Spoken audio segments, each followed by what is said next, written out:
Bonjour à tous et bienvenue sur Mosaïque Cristal. Le lundi, il y a du sport par tous les temps.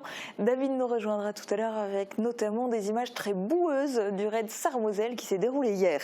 Après le sport, le réconfort. Sandrine, coucou. Coucou. Toi, tu vas notamment nous parler des brioches de l'amitié. Ouais. Mais pour le moment, on s'intéresse à la petite enfance et aux parents. On commence cette émission en duplex avec Marie-Morgane. Bonjour. Salut Julia. Ce matin, plusieurs rendez-vous autour de la parentalité se sont déroulés à Sarreguemines. Dis-nous en plus. Alors on s'est d'abord rendu au centre socioculturel de Sarreguemines où s'est déroulé un café des parents. Alors on n'a pas pu filmer l'intégralité car ce sont des discussions confidentielles en petit comité où les parents peuvent évoquer des problématiques qu'ils peuvent rencontrer avec leurs enfants. On a ensuite visité la Coccinelle où je me trouve. C'est un lieu de loisirs, de rencontres pour les enfants jusqu'à 4 ans. Ce matin, les salariés étaient sur place pour accueillir les personnes désirant avoir des informations sur ce lieu. Et si vous n'avez pas pu vous déplacer ce matin, vous aurez toutes les informations dans un reportage tout à l'heure. Merci Marie-Morgane et puis merci à Morane au cadre. On regarde donc votre reportage dans quelques instants. Voici d'abord un survol de l'actu du secteur.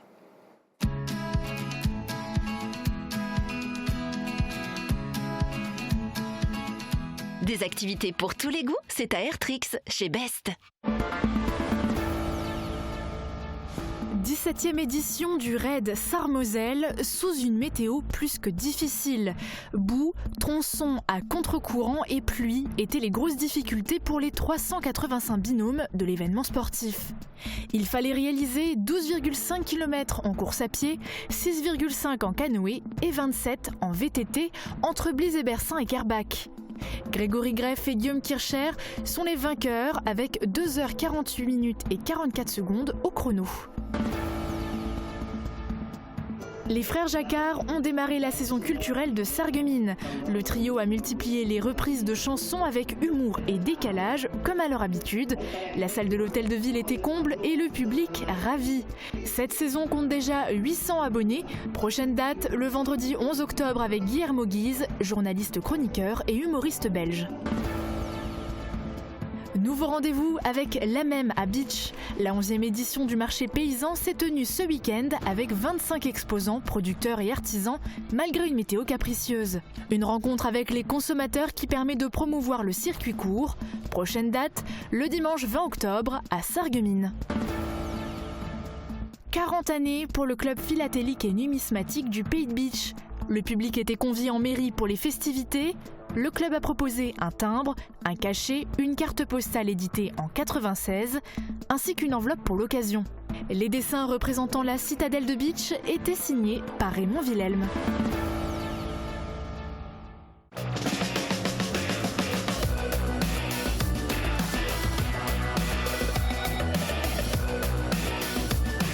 L'Aglo, 10 zones pour développer l'emploi.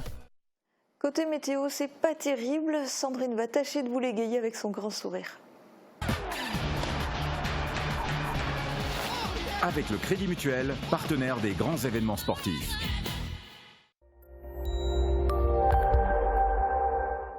Et pour demain, le temps sera perturbé toute la journée. Les averses seront présentes du matin jusqu'au soir et il faudra attendre la nuit pour pouvoir retrouver un temps sec. Côté température, les minimales iront de 9 à 10 degrés. Les maximales seront comprises entre 12 et 15 degrés. Demain, nous serons le mardi 8 octobre. Nous fêtons les Pélagies.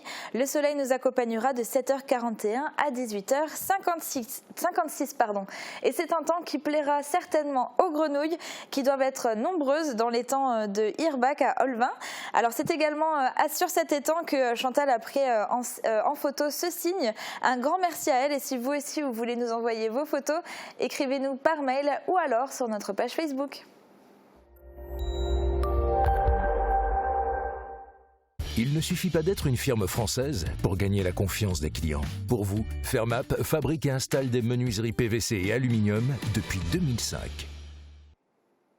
Les rendez-vous des parents, ce sont des ateliers, des échanges, des rencontres.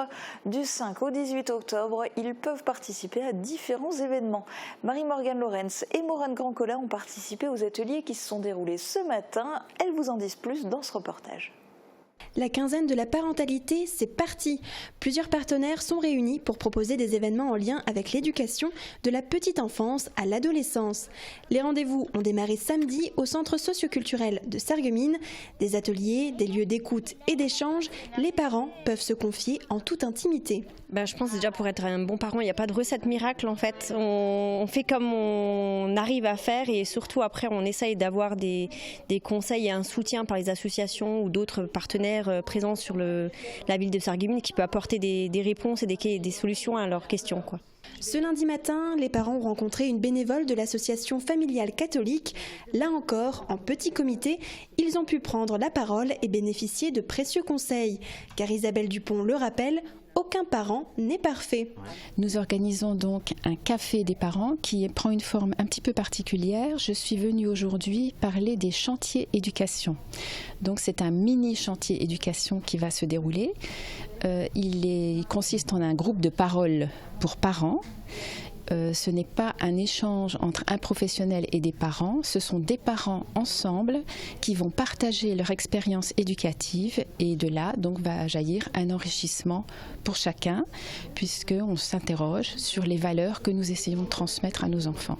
Les parents peuvent aussi échanger à la Coccinelle, située place de la Poste à Sarreguemines. Ici, les enfants apprennent à grandir doucement, devenir autonomes, partager ses jouets, respecter un cadre, des règles. Les enfants sont accueillis de leur naissance jusqu'à leurs 4 ans. Et les parents viennent au moment qui leur convient, donc il n'y a pas d'inscription, il n'y a pas d'obligation de rester le temps de l'accueil. Ils viennent quand ça les arrange. Et la différence, c'est qu'ils restent en compagnie de leur enfant. Ils n'ont pas le droit de quitter la Coccinelle, même pour un court moment, sans emmener leur enfant. La Coccinelle est installée depuis 35 ans. Elle est gérée par l'association Les Amis de la Coccinelle qui bénéficie de subventions de la municipalité, de la CAF, du Conseil général et du CHS. Pour les parents, la participation est libre. Pendant la quinzaine de la parentalité, ils ont pu découvrir ce lieu et jusqu'au 18 octobre, d'autres événements sont organisés à Sarreguemines et dans le Pays de Bitche. Et l'un des acteurs des rendez-vous des parents, c'est la CAF. Ce matin, Jean Cicéro, conseiller technique autour de la parentalité, a visité les différentes associations et structures qui y participent. On l'écoute au micro de Marie-Morgane. Jean Cicéro, bonjour. Bonjour. Alors vous êtes conseiller technique à la CAF et ce matin vous êtes en visite pour voir les différents ateliers des rendez-vous des parents à Sarreguemines. Mais la CAF, ce n'est pas la seule institution qui participe à cet événement. Non, comme vous le dites, on n'est pas tout seul, on est 8 institutions et surtout 80 acteurs locaux, plus de 80 même. Donc vous avez le département, vous avez le ministère de la Justice, l'Éducation nationale et puis au niveau des acteurs locaux, vous avez les centres sociaux, les associations, des fédérations, des collectivités. Voilà, ça fait beaucoup de monde pour organiser ces rendez-vous des parents et pour pouvoir faire un gros point fort du 5 au 18 octobre. Et donc là, c'est la 3e édition. Quel bilan vous pouvez faire des 2 précédentes années ? Alors, il y a un bilan au niveau des parents. Déjà, ça a permis à plein de parents de découvrir ce que c'est que des actions parentalité, parce que entendre le mot parentalité fait des fois un peu peur. Or, les parents, comme ça, peuvent se rendre compte qu'ils peuvent rencontrer d'autres parents, discuter, échanger, qu'ils ne sont pas tous seuls dans les moments de joie et de difficulté avec leurs enfants. C'est aussi pour les acteurs un moyen de mieux se connaître, de se coordonner sur les territoires, parce que parfois, ils ne se connaissaient pas toujours. Et puis après, il y a des petits ajustements à faire, parce que des fois, vous choisissez des moments, des dates où ça ne correspond pas toujours à la disponibilité des parents. Alors l'année d'après, vous réaménagez les dates. C'est important d'axer justement des ateliers comme ça sur la problématique de la parentalité ? Écoutez, les enfants sont des êtres à part entière. Ils ont le droit de parole, ils ont le droit d'avoir des avis. Et le fait de communiquer avec son enfant dès le plus jeune âge, ça permet tout doucement d'améliorer la relation, de mieux se comprendre. Donc c'est déjà un premier point qui est important. Le deuxième, c'est aussi entre parents de pouvoir échanger, discuter. Quand votre enfant a des problèmes le soir, vous ne savez plus comment faire pour le coucher, c'est bien de se rendre compte qu'on n'est pas tout seul, que les autres aussi. Et puis des fois, il y en a qui ont des astuces, des petits trucs, donc ça permet de l'améliorer, ça permet de souffler un peu. Voilà, c'est des moments, oui, plutôt importants quand on veut pouvoir essayer d'améliorer l'éducation pour son enfant. Côté entreprise, il y avait beaucoup de monde samedi soir pour l'inauguration du centre La Rotonde. Particuliers et chefs d'entreprise ont visité le showroom et il y a du choix, cuisine, salle de bain ou encore électroménager. En plus de la soirée inaugurale, des portes ouvertes étaient organisées tout le week-end avec des offres promotionnelles qui viennent saluer le savoir-faire. Implanté depuis 2009 à Sarralbe, le déménagement rue de Steinbach à Sarreguemines a été largement salué par les personnalités présentes.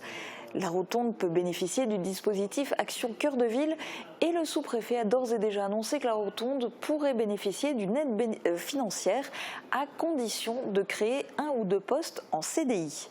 À signaler, à l'arrière du bâtiment, plusieurs locaux de 140, 150 et 300 mètres carrés sont disponibles à la location.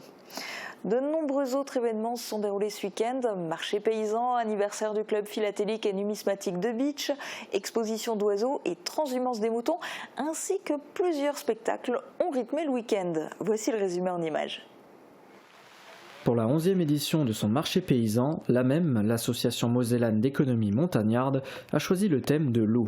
C'était dimanche à Bitche. 25 exposants, producteurs et artisans se sont installés au Jardin pour la Paix. Malgré une météo très défavorable, les familles se sont déplacées et la bonne humeur était au rendez-vous.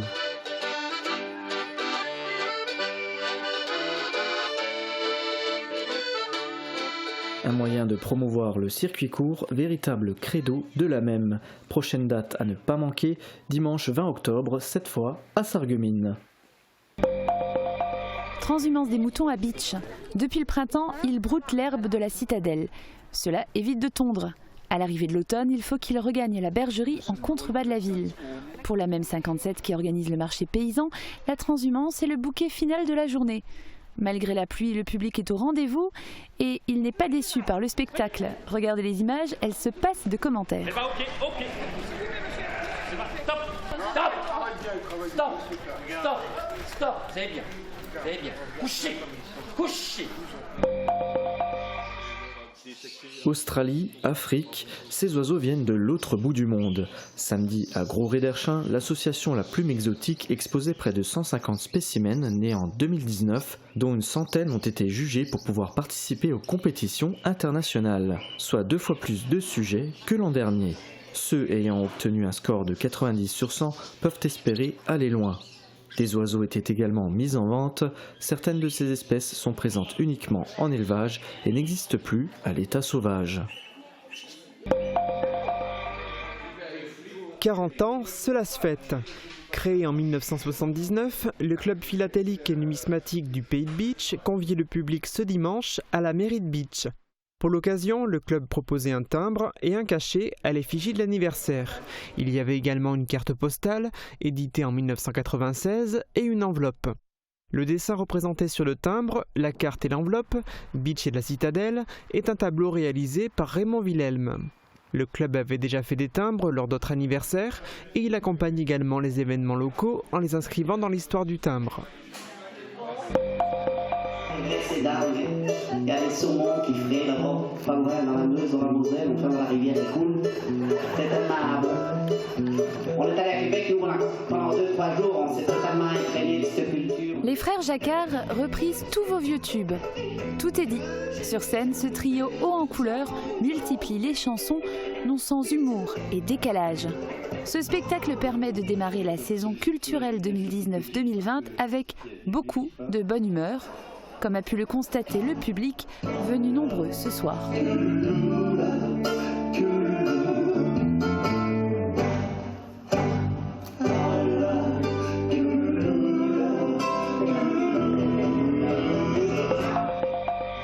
On appellera ça la biodiversité. Autrement, Jean-Claude Génaud est écologue. Dans le cadre du programme J'ai trouvé l'eau si belle, vendredi soir à la médiathèque Joseph Schaeffer de Bitche, il est venu parler de la nature sauvage dans sa globalité. Vivre avec le sauvage, c'est se questionner sur l'environnement et notamment celui du parc régional des Vosges du Nord. La conférence s'est achevée par un débat. le délai raisonnable à l'élaboration toute personnelle d'une recréation du monde.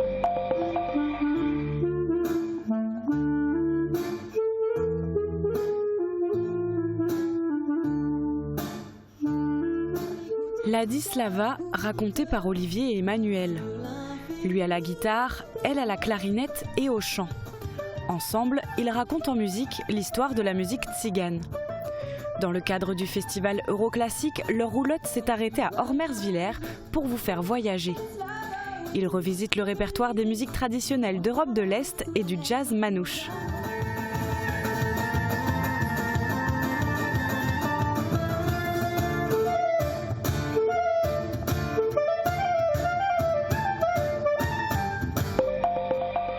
Le festival de Fénétrange se termine par un concert en apothéose à Saralbe. Le centre socio-culturel affiche complet ce soir pour le concert symphonique fidèle au thème de cette édition 2019, Vienne-Budapest. La violoniste de l'Orchestre national de France, ovationnée, a offert un bonus aux spectateurs avec une œuvre de Bach.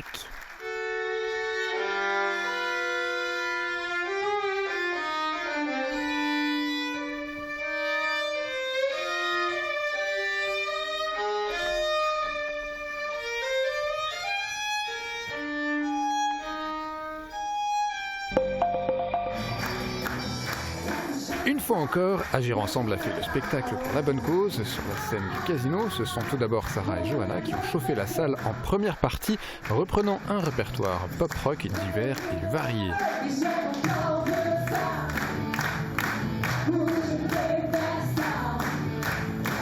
Une prestation convaincante qui a conquis le public de 250 personnes, puis c'est au tour de Charelle, la tête d'affiche de la soirée, à se lancer sur scène. Finalement, l'artiste au grand cœur aura interprété 35 chansons de Johnny avec 3 rappels. Le concert aura duré jusqu'à 1h du matin.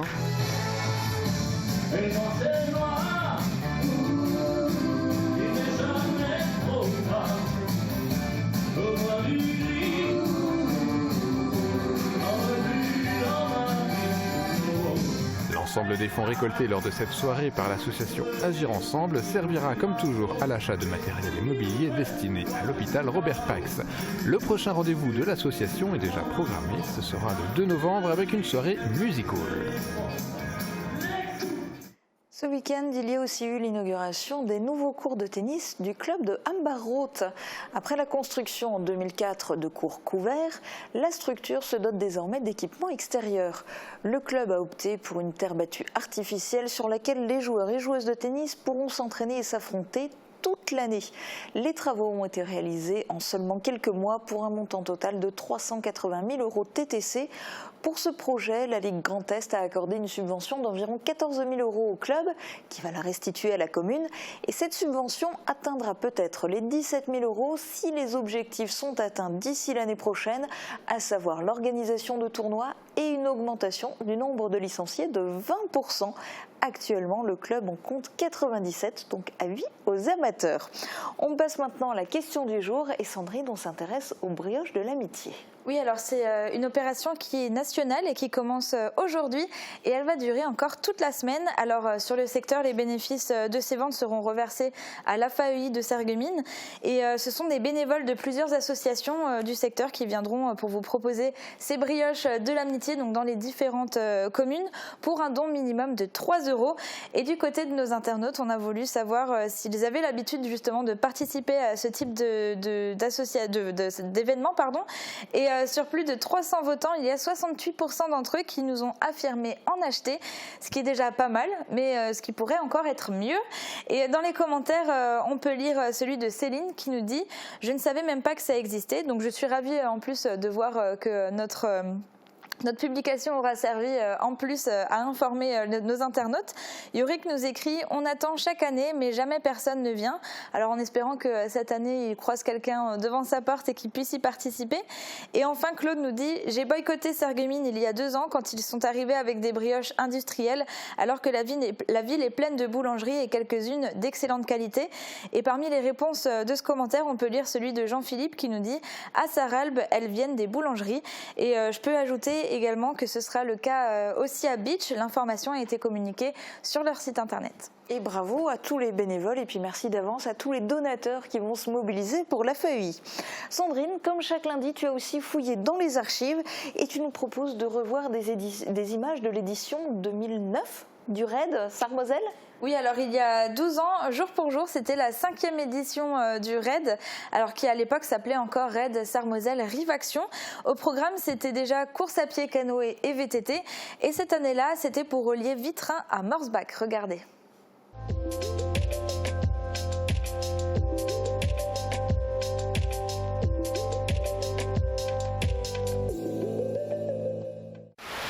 Et c'est parti pour la 5e édition du Raid Aventure. 6 km de course à pied de Vitrain à Zétain pour commencer le début d'un long périple pour les 225 équipes, soit 450 personnes au total. À Zétain, nouveau départ, cette fois en canoë, 8 km de coup de pagaie en équipe. Après 41 km d'efforts, nos raiders arrivent à Morsbach après un parcours pas évident, rallongé de 4 km par rapport à celui de l'an dernier.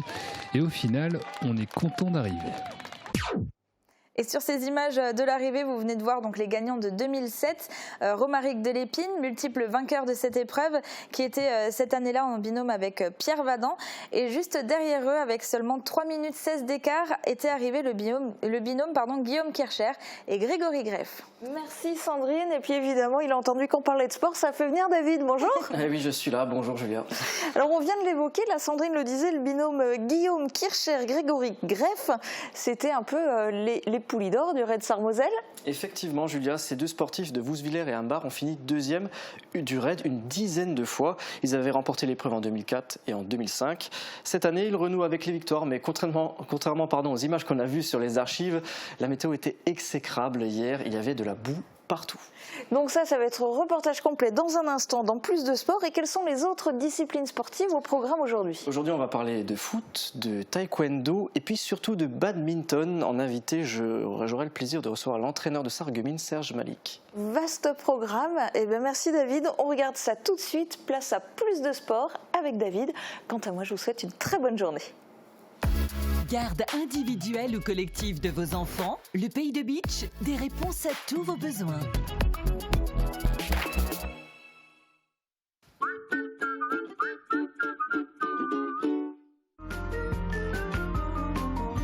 Fleur Crêpes à Rohrbach-les-Beach, c'est l'excellence pour vos fleurs. Sous nos serres, découvrez un large choix de fleurs et plantes pour la décoration de vos jardins, balcons et balconnières. Nos chrysanthèmes vous attendent pour passer une belle Toussaint. Choisissez le meilleur pour vos fleurs, choisissez Fleur Crêpes.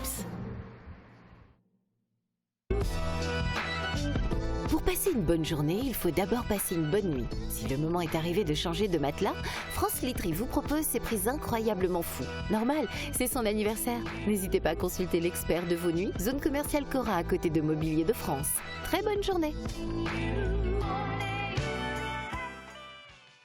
À l'Intermarché des faïenceries, c'est la passion du frais qui prime. Votre magasin défend l'art du fait maison et met l'accent sur une production française et même locale. Avec ses arrivages quotidiens, le poissonnier guidera vos choix culinaires. Les amoureux du terroir goûteront nos fromages AOP, sans parler de la sélection de notre équipe boucherie, le bœuf AOP charolais ou le porc Label Rouge, le tout travaillé de façon artisanale. Intermarché des faïenceries, la passion du frais.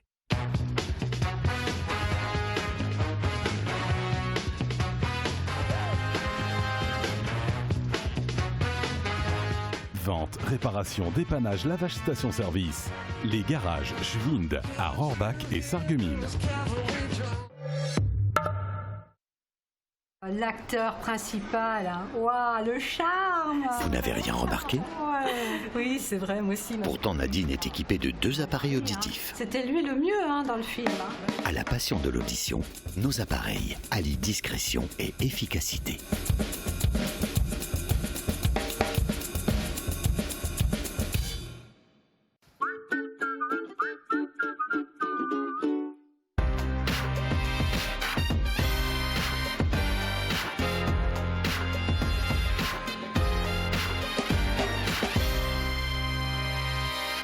Bonjour à toutes et à tous, soyez les bienvenus dans Plus de Sport, de la course du canoë et du VTT. Je vous parle bien sûr du fameux raid Sarre-Moselle qui s'est tenu hier, une 17e édition remplie d'humidité, de boue et de surprises. Un parcours de 46 km au total, traversant les agglomérations de Sarreguemines et de Forbach, entre Blies et Bersin et Kerbach. Ils étaient 385 binômes à endurer cette épreuve. Marie-Luce et Margot Bianco les ont suivis. Il va falloir des qualités déjà d'endurance pour le raid et des qualités psychologiques aussi, puisqu'il va falloir tenir la distance. Il fait assez frais, on a 10 degrés seulement, il pleut, donc c'est humide. Donc là, il va falloir enchaîner les épreuves et faire preuve de vérité. Malgré quelques désistements face à ce temps, ce sont presque 385 binômes qui ont pris par vague le départ de ce 17e raid Sarre-Moselle.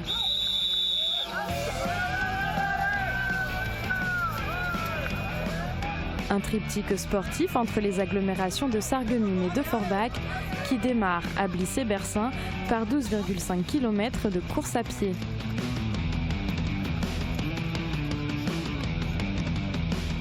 Après cette mise en jambe, il est temps d'enfiler son gilet de sauvetage et de se jeter à l'eau pour la partie canoë sur la Bliss et la Sarre. Le temps pour les binômes de pagayer sur 6,5 km de boucle.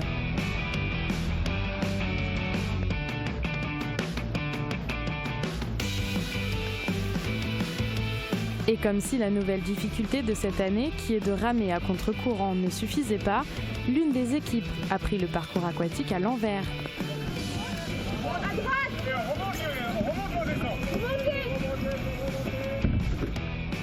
Que leur vaudra cette erreur à l'arrivée? Pour le savoir, il est temps d'enfourcher au plus vite son VTT pour toucher au bout de ce raid. 27 km d'effort direction Kerbach pour les participants. Mais avant de franchir la ligne d'arrivée de ces 46 km d'épreuve, quelques montées attendent les coureurs.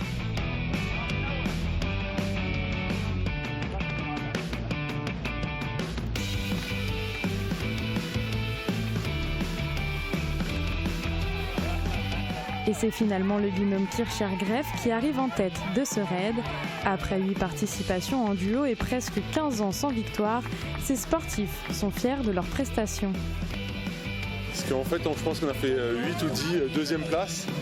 Et du coup, on n'y croyait plus de gagner en fait. Et aujourd'hui, et cette année, on s'y attendait pas vraiment parce qu'on savait que le niveau était très relevé. Et finalement, les conditions météo nous ont bien arrangé parce que dans la boue, on était à l'aise et en VTT, on a même réussi à creuser, c'était pas prévu. Et là, c'est que du bonheur. Beaucoup de bonheur, ouais. Il y avait la partie canoë qui était sympa avec le fait de croiser des autres concurrents, donc ça c'était assez sympa. Et après, le vélo, finalement, le temps a rendu le vélo plutôt sympa parce qu'au départ, le vélo devait être beaucoup plus rapide que ça. Et finalement, on a eu bien 10-12 km où c'était du vrai VTT, quoi. Fallait piloter parce que ça glissait dans tous les sens, quoi. Guillaume et Grégory sont suivis de peu par Jonathan et Vivien qui ont fait l'erreur sur le parcours canoë. On pensait vraiment que vous alliez nous dévier. Il y avait normalement Thomas Hack et... Il y avait une petite boucle à faire et après une grande et nous on a fait la grande et après la petite. Du coup on ne pouvait pas vraiment jauger les temps. On était en tête à ce moment-là, on n'a pas pu vraiment voir les temps qu'on avait d'avance ou de retard. Ça nous a fait perdre un peu de temps parce qu'on a rencontré d'autres concurrents, du coup on se tapait un peu et tout. Donc, du coup, et on savait pas trop si on était premier, deuxième, troisième, du coup vu qu'on a fait la boucle un peu tout seul derrière. Et du coup on a perdu une place, on n'a pas vu les premiers nous doubler. Oui, tout à fait, c'est bien que ce soit eux qui gagnent. Ça fait 15 ans qu'ils cherchent la victoire ici, longtemps qu'ils la cherchaient. Tant mieux pour nous. C'est sur une bonne note sportive que ce raid s'achève. Guillaume et Grégory, les heureux gagnants, prennent soin de faire briller leur monture pour certainement le 18e raid Sarre-Moselle. C'est l'avantage d'être devant, ça. On peut les laver les vélos tranquillement. Il y avait du suspense jusqu'à la dernière minute.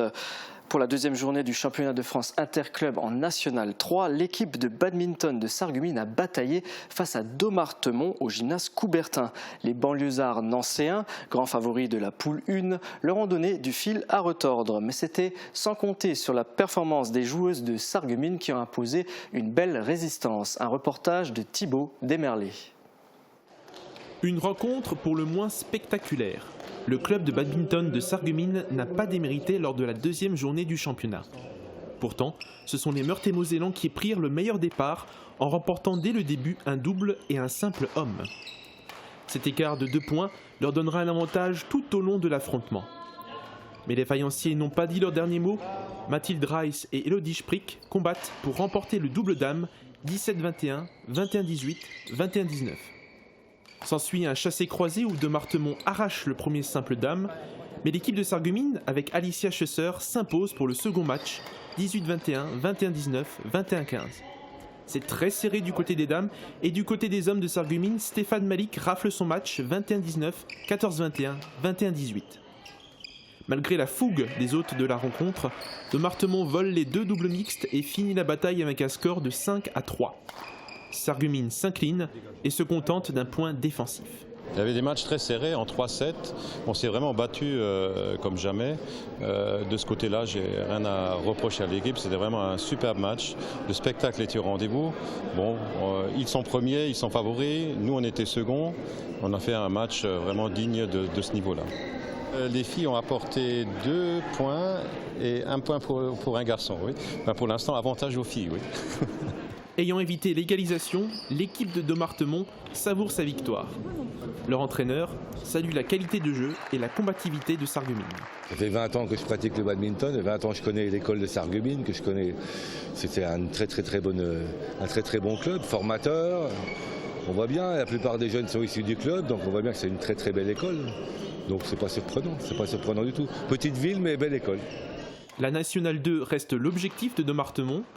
Après cette rencontre serrée, Sarreguemines se retrouve avec 7 points à la 3e place du classement de la poule 1. Ce n'est que la 2e journée du championnat. Le club peut encore viser la montée. Et Serge Malik est avec nous sur le plateau. Bonjour Serge et bienvenue. Bonjour David. Une victoire, une défaite. Vous êtes 3e au classement. Est-ce que vous avez des regrets ? Il reste toujours un peu de regrets. Maintenant, à froid, on sait qu'on est passé à 2 points d'un match nul qui aurait constitué un véritable exploit face à cet ogre de Dommartemont. Comment est-ce que vous allez préparer la suite ? La suite, déjà, on va essayer de récupérer nos blessés. Et ensuite, on va continuer à s'entraîner pour bien aborder les 2 rencontres du mois de novembre. Alors, on va parler un petit peu du club, si vous voulez bien. Vous avez combien de joueurs et d'équipes engagées ? Parce que là, on a vu l'équipe 1, mais ce n'est pas la seule équipe qu'il y a à Sarreguemines. Non, il y a 5 équipes engagées au total. Une équipe en régional et encore 3 équipes en départemental. Et la particularité quand même du badminton, on l'a vu sur les images du reportage, c'est que c'est un sport qui est mixte. C'est quand même assez rare. Tout à fait. Dans le badminton, en interclub, c'est la parité totale qui s'applique. Il y a autant de matchs masculins que féminins. Donc ça fait même partie des règles. Je veux dire, on est obligé d'avoir autant de filles que de garçons ? Ah oui, tout à fait. Ça s'applique uniquement en National 3 ou à tous les niveaux ? Alors ça s'applique en National 3 et dans les championnats régionaux. En départemental, ça dépend des départements. Comme il y a moins de filles qui pratiquent le badminton, il y a parfois 2 filles et 4 garçons pour constituer une équipe. Alors pour les personnes qui ne connaissent pas trop le badminton, vous êtes en National 3, mais ça représente quoi ? Il y a quoi au-dessus de National 3 ? Au-dessus, il reste encore 3 niveaux, la National 2, la National 1 et le top 12. Et vous visez alors la National 2 peut-être ? La National 2, on y a été longtemps, à une époque où c'était encore faisable. Ça a beaucoup changé depuis et je pense que c'est vraiment plus de notre niveau. Comment un club et une ville comme Sarreguemines arrivent à accéder à la National 3 du badminton ? Ça a pris du temps ? Oui, ça a pris du temps. On a commencé la formation au début des années 90. Ensuite, il faut attendre que les jeunes s'aguerrissent et deviennent des joueurs capables de suivre le rythme de la nationale. Ça prend à peu près 10 ans pour former un joueur lorsqu'il commence tôt. Et maintenant, on y reste parce qu'on a justement des joueurs de qualité et qui restent fidèles au club. Alors quand on parle de badminton, souvent on entend qu'à haut niveau, ce ne sont pas des Français qui jouent, mais essentiellement des joueurs étrangers. Est-ce que c'est vrai ? Oui, c'est à partir de la Nationale 2 que le phénomène s'amplifie. Beaucoup de clubs font le choix de recourir à des étrangers pour rester à ce niveau-là. Et d'où ça vient ? Les Français sont en retard au badminton ? Ils sont moins bons que les étrangers ? C'est une question de politique de club. Je dirais que un étranger peut tirer le niveau vers le haut. Mais pour ça, il faudrait que les joueurs étrangers qui évoluent dans le championnat de France soient là dans la semaine, soient là au quotidien, participent aux entraînements. Et justement, au contact de ces joueurs-là, les joueurs français pourraient s'améliorer. Et vous, est-ce que c'est votre politique à Sarreguemines ? Vous avez des étrangers parmi votre effectif ? Non, aucun étranger. Tous les joueurs sont issus de la formation, à l'exception de Mathilde qui vient de Créange et de Rémi qui vient de Saulny. Donc des Mosellans à 100%. Vous pensez que la tendance pourra s'inverser de façon générale au niveau du badminton ? Est-ce qu'on pourra espérer voir des Français briller à très haut niveau ? Alors les Français brillent déjà, surtout les garçons à haut niveau. On a des champions d'Europe juniors, cadets. Il y a de belles choses qui se passent en ce moment dans les les écoles de formation et on ne désespère pas justement d'occuper le haut du pavé au niveau européen et pourquoi pas mondial. C'est aussi votre mentalité à Sarreguemines, vous prônez ça Bah oui, nous sommes au départ de la chaîne de formation puisque nous sommes club formateur, on fait la détection et beaucoup de clubs font comme ça et puis les meilleurs éléments après gravissent les échelons et arrivent en équipe de France. Justement, vous êtes école de formation, vous recherchez un éducateur sportif actuellement.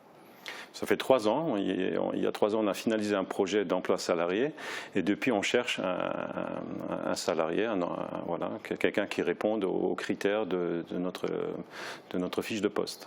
Voilà, si vous êtes intéressé, sachez que le SBC recrute. La prochaine rencontre, j'aimerais bien qu'on en parle, vous allez affronter Metz Badminton à Metz. Est-ce que c'est un adversaire difficile ? Ça va être très difficile parce que déjà c'est un derby, c'est un derby mosellan. Metz est dos au mur après 2 défaites et déjà pour eux c'est un match décisif. Et on les connaît, ils sont coriaces et bon, je pense que le match comme celui qu'on a vu samedi sera spectaculaire et indécis jusqu'au bout. Vous avez un pronostic à donner ? Je n'aime pas donner de pronostic. On ne va pas porter malheur. Donc le match aura lieu le 2 novembre à 16h. Merci beaucoup Serge d'être venu sur le plateau de Mosaïque Cristal. Merci pour votre invitation. Bonne continuation. Merci. Le taekwondo est un art martial sud-coréen qui compte plus de 50 000 licenciés en France. Et il est très bien représenté à Sarreguemines, dans un club où on met l'accent sur les performances physiques, mais aussi sur le développement moral. Le taekwondo est le sport découverte de la semaine et c'est signé Yannick Sûr.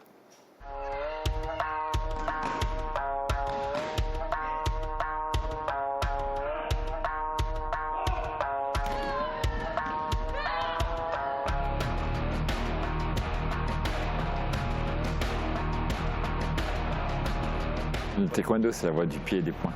Alors la particularité, ça fait que depuis les Jeux Olympiques de 2000, il est devenu discipline olympique aussi. On travaille beaucoup l'aspect sportif qui est assujetti à un règlement. Donc les règles, c'est quoi en mode compétition? On est protégé, on a un plastron, protection, avant-bras, tibia, coquille, casque. Coup de pied autorisé, plastron, tête. Coup de poing autorisé simplement sur le plastron. Pas de coup porté en dessous du plastron. Comme tout art martial, c'est quelque chose qui doit apporter physiquement. Et aussi, ça doit apporter quelque chose de personnel sur le point de vue mental, moral, etc. Ça doit aussi apporter quelque chose de meilleure confiance en soi, un renforcement moral, plus être plus sûr de soi, etc. Alors oui, je suis fier du club. Alors le club, il existe depuis 1998. Alors je suis fier de voir le groupe qui vient là. Ce qui me plaît aussi, c'est quand j'entends certains parents qui me ramènent leurs enfants. Ils développent la confiance en eux. À l'école, ils sont plus calmes, ils sont plus attentifs. Ensuite aussi sur les jeunes qui vont en compétition. Ce week-end dernier, on était à participer à une compétition internationale en Belgique. Donc on a quand même le niveau, autant en termes de quantité, autant au niveau qualitatif sur le mode sportif qui est en train de s'accroître aussi. Et vraiment, c'est une fierté personnelle, quoi. Pourquoi je fais du taekwondo? Tout simplement parce que j'ai mon grand frère qui pratiquait les arts martiaux avant, dont le taekwondo. Je voulais absolument trouver un art martial et puis j'ai trouvé le taekwondo. Alors comment on devient champion régional? Déjà, je ne vais pas vous cacher, il y a beaucoup de travail derrière. Il faut se prendre des coups, il faut savoir absorber avant de vouloir toujours donner et recevoir. On devient champion quand on a des défaites, il faut échouer, c'est le principe. Et après, on évolue tout simplement. Franchement, pour nous rejoindre, c'est vraiment très simple. On a 3 entraînements dans la semaine, à savoir mardi soir, mercredi soir, de 18h à 20h et le samedi matin, de 10h à midi. On a une particularité pour les enfants. Les enfants, on les prend à partir de 8 ans. Ils ont leur cours associé à eux, qui est le mercredi soir de 17h15 à 19h et aussi le samedi matin de 10h à midi. Pour faire un essai, vous avez droit à 2 séances d'essai gratuites. Vous venez, vous regardez avec nous, vous essayez, vous venez en tenue de sport, bouteille d'eau. Tous les cours, il y a tous les niveaux qui sont là. Mais bien sûr, on a toujours quelques-uns qui sont là qui se dédient spécialement à l'accueil des nouveaux, quoi. On est avec, c'est le groupe, mais on arrive toujours à distinguer différents groupes, etc. Donc ceux qui veulent essayer, il n'y a aucun souci, on les prend vraiment en charge à part, etc., quoi. On adapte l'échauffement, on adapte les cours, etc., quoi.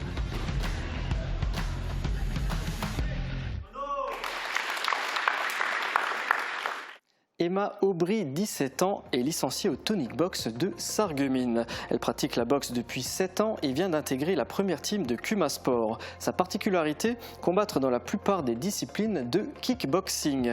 Une future championne que nous ne manquerons pas de suivre. Champion de France élite, vice-champion du monde universitaire 2019, je parle de Yann Schrub. C'est une véritable star au sein de l'ASA. Vendredi, sur une idée de son entraîneur Dominique Kremer, l'athlète est devenu coach d'un soir pour la première séance de fond d'une vingtaine de benjamins et de minimes invités. Une séance intense que le club pourrait bien renouveler en fonction des disponibilités du champion. Vous pourrez retrouver un reportage complet de cette soirée dans l'émission On Tour consacrée à l'ASA la semaine prochaine. Deuxième journée pour le tennis de table en Régional 2. Ce week-end, Sarreguemines affrontait Hanau, le club d'Ingviller, et l'a emporté 10-4. Pour Willerwald, la tâche était ardue face à Montigny-les-Metz. Le club local a perdu 13-1. C'est une défaite également pour Binin qui affrontait Sarrebourg à l'extérieur. Score final 9-5. On passe au foot.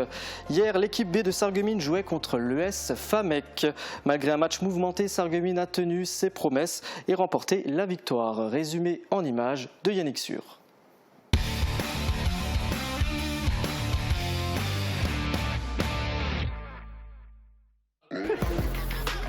C'était hier, l'équipe B du SFC affrontait l'ES Famec. Durant la première mi-temps, Sarreguemines domine le match et a de nombreuses occasions qui ne sont pas concrétisées. Face à ce manque de rigueur, Famec va répondre. Le score est de 2-1 à la mi-temps.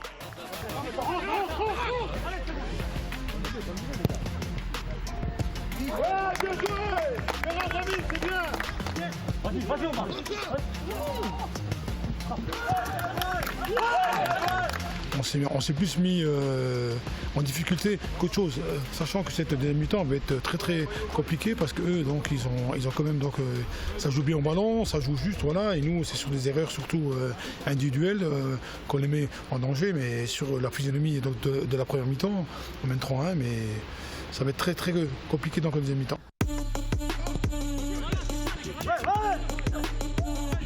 La tendance s'inverse au début de la deuxième mi-temps. Famec exerce un fort pressing sur Sarreguemines et parvient à égaliser. Mais Sarreguemines répond très vite en inscrivant un troisième puis un quatrième but qui met un point final au match.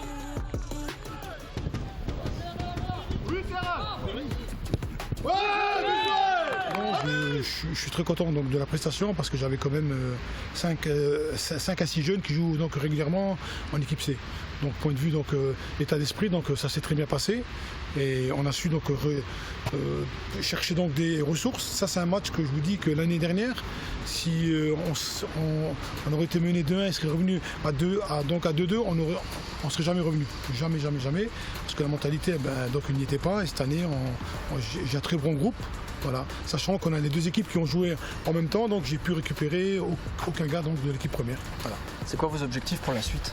Écoutez, c'est déjà de se maintenir le plus rapidement possible et une fois que le maintien est fait, essayer de jouer dans le haut de tableau. Voilà. Dans le même groupe, Arren-Étain-Schmidtviller réalise un match nul 0-0 face à Wemrange. On regarde le classement. Grâce à sa victoire, l'équipe B du SFC passe devant Famec et est 4e avec 10 points. L'AES se maintient à la 6e place avec 9 points. En National 3, le SFC s'est déplacé à Metz pour affronter l'équipe B des Grenats. Score final 2-2. Sarre-Union s'est imposée face à Saint-Louis-Neuweg 1-0 et Strasbourg B bat Amnéville à domicile 2-0. Du côté du classement, Raon-l'Étape est toujours en tête avec 16 points, suivi de près par Sarre-Union avec 15 points. La B de Metz est 3e avec 13 points et Strasbourg B est 6e avec 10 points. L'équipe de Sarreguemines n'arrive pas encore à passer dans la partie supérieure du tableau. Ils sont 9e avec 9 points. Et on connaît désormais l'adversaire du SFC pour le prochain tour de la Coupe de France. Il s'agit de Boulay qui évolue en Régional 1. Le match aura lieu dimanche à 15h à Sarreguemines. Voilà, c'est déjà la fin de Plus de Sport. Merci de nous avoir suivis. Je vous donne rendez-vous demain dès midi pour le 30 minutes. Très belle journée à toutes et à tous.